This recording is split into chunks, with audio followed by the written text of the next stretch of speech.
Solution: borrow the money. So governments borrow money. Everywhere where capitalism has existed, there's always been this urge of the government, of the politicians, to handle the contradiction by borrowing. It gets even more fun when you ask and answer the question, who do they borrow from? Well, most of you have never had an experience of an agent of the government knocking on your door asking you for a loan. So it's not you, is it? No disrespect, but they don't bother with you because you don't have much money. Many of you don't have any money at all. And so the government's not interested in wasting time. So the government ends up going to the rich people and the corporations, saying to them, would you lend us the money so we can do what everybody wants and not tax anyone? Sure, say the corporations. And sure, say the rich people. And you know why they say sure? Because they have the money. And you know why they have the money? Because they won't tax. You've got to enjoy this. Pay attention. So what the corporations and the rich do is they lend money to the government to enable it not to tax them. From the point of view of the rich, then, here's your choice. I could solve the problems of the government in my economic system by being taxed. Or I could say no taxes, and instead, I'll lend you the money, and you've got to give it back with interest. Which way do you think you'd choose if you were rich, or if you were a corporation? So the way we solve our problem in politics in capitalist societies is we borrow. And that borrowing relieves the only people who could pay the taxes, the rich and the corporations, from any need to do so. Instead, they get a loan to the government, they give the loan, and they get it all back with interest forever. This is so tempting that all over the world, periodically, what happens is what you would predict. The government borrows way too much. They're so deeply in debt that now the cost just of the interest is making it impossible for them to function, because the taxes they raise from their people are going more and more to pay off the debt. Every dollar the government earns that it pays debt with, it means a dollar it can't provide you with services. At that point, a revolution happens. People get very angry. They're noticing that they're paying lots of taxes, but they're not getting anything. And when they ask why, they're told you have to pay the interest on the national debt. At that point, things deteriorate. You know that. That's what we all watched in Greece last year. Because the Greek government is a real go-getter when it comes to loans. Big borrower. But don't worry, France is, and Britain is, and Germany is, and Norway is, they all are. Because this is not a problem of one or another country. This is a problem of a capitalist system that can't work these things out.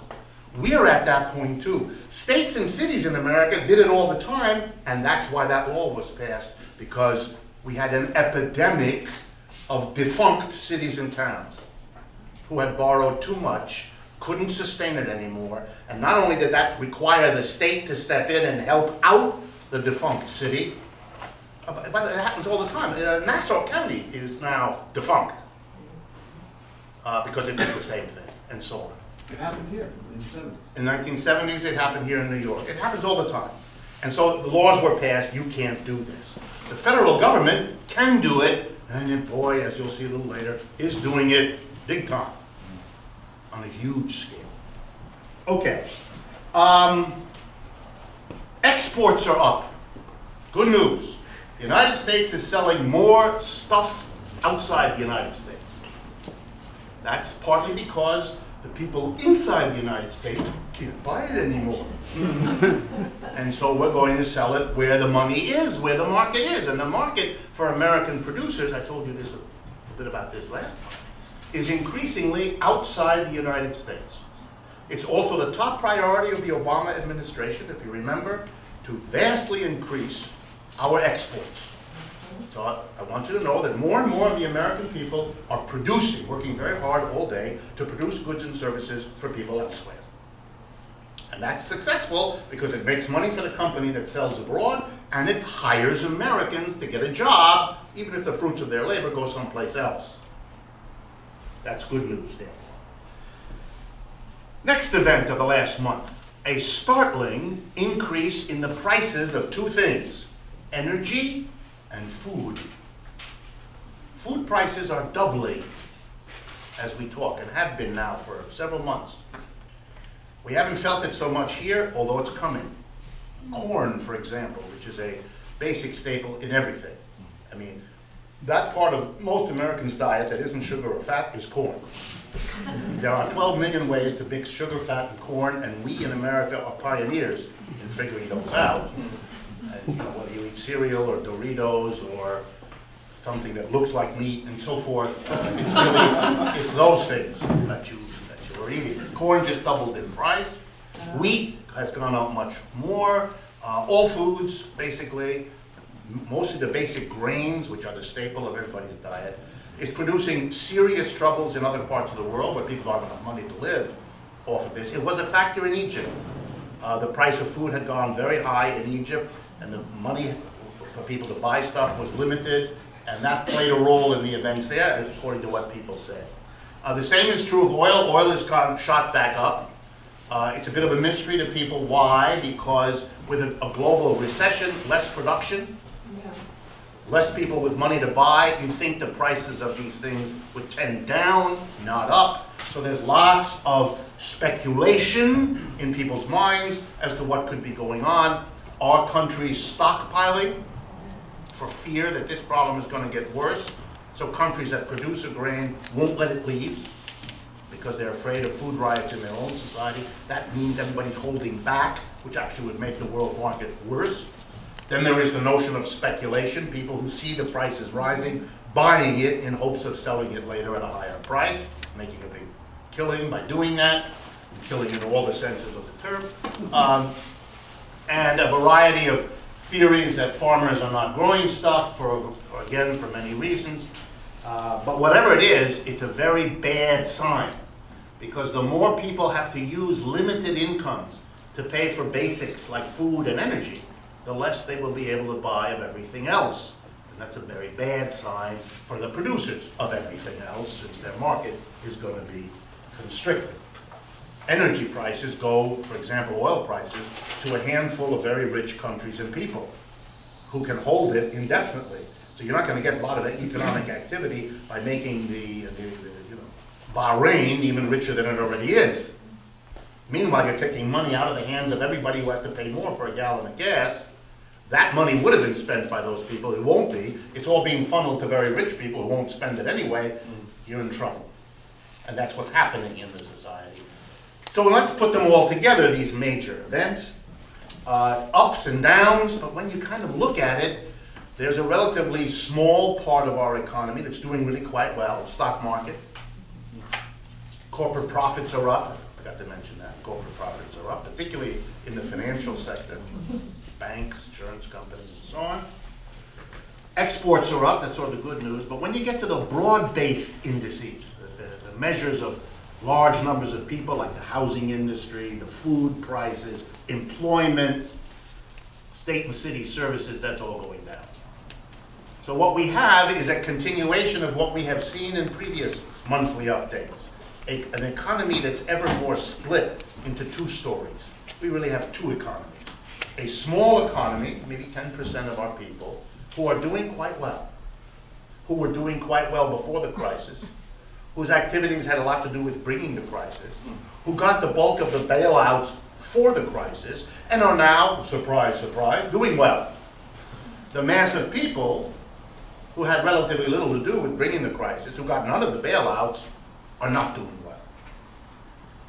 So, implication, the government helped those who needed it least, and who are therefore doing quite nicely, and the government didn't help those who needed it most, and they're not looking too good. If you put that together with a long-term tendency to go this way, we're seeing more and more of a bifurcation, of a split in the society between a relatively small portion doing quite well and a very large portion doing poorly. particularly the old middle of the income distribution, which is having the hardest time of all and sinking in the direction they wanted so badly not to go to, which is the bottom. And I think you can see one sign. See, it struck me this way. I don't know if it did you.